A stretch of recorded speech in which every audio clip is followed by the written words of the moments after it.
आप देख रहे हैं न्यूज नाउ 24/7 ताज़ा खबरों के लिए हमारे साथ बने रहें। जनता ने भाजपा को एक नैतिक हार दी है,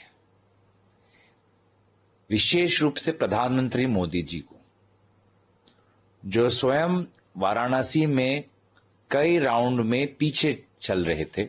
प्रधानमंत्री मोदी जी जो निर्वाचन के शुरुआत में 400 पार का आंकड़ा दे रहे थे, आज उनको देश की जो ये आवाज है उसको समझने की कोशिश करनी चाहिए। सरकार को ज्यादा दिन अभी तक हुए ही नहीं और जेडीयू अग्निवीर के रवैये पर पुनर्सोच की मांग कर रही है। कांग्रेस सांसद गौरव गोगोई ने कहा, एनडीए और इंडिया गठबंधन के बीच सिर्फ 30 सीटों का अंतर है। मैं इस जनादेश को इस तरह देखता हूं कि लोगों ने भाजपा को नैतिक रूप से परास्त कर दिया है, खासतौर पर प्रधानमंत्री मोदी को, जो खुद वाराणसी में कई चरणों में पीछे रह गए थे। वे जीत तो गए, लेकिन ये जीत उतनी सुखद नहीं थी। जेडीयू और टीडीपी इस सरकार के दो अहम स्तंभ हैं। पीएम मोदी ने चुनावों के दौरान कांग्रेस के घोषणा पत्र के बारे में झूठ फैलाया। मुझे उम्मीद है कि वे टीडीपी का घोषणा पत्र पढ़ेंगे। सरकार बने अभी ज्यादा समय नहीं हुआ है और जेडीयू ने अग्निवीर योजना की समीक्षा करने की मांग की है।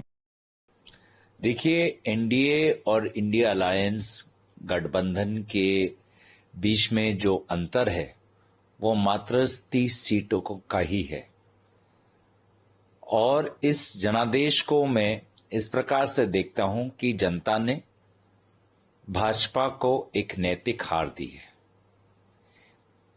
विशेष रूप से प्रधानमंत्री मोदी जी को, जो स्वयं वाराणसी में कई राउंड में पीछे चल रहे थे। अंत में उनकी जीत निश्चय ही हुई, लेकिन इस जीत का मजा नहीं है और उनके लोकसभा क्षेत्र के आसपास जितने भी लोकसभा और अन्य क्षेत्र हैं उन सभी में भाजपा हारी है। प्रधानमंत्री मोदी जी जो निर्वाचन के शुरुआत में 400 पार का आंकड़ा दे रहे थे, आज उनको देश की जो ये आवाज है उसको समझने की कोशिश करनी चाहिए और देश के जो अपेक्षा है कि अब भड़कावे की राजनीति नहीं, अहंकार की राजनीति नहीं, व्यक्तिगत छवि की राजनीति नहीं, वास्तविक रूप से देश में जो समस्याएं हैं, आर्थिक, सामाजिक, राजनीतिक, प्राकृतिक, इन समस्याओं पर यह सरकार काम करे। देखिए, इस सरकार के दो महत्वपूर्ण स्तंभ जेडीयू और टीडीपी हैं।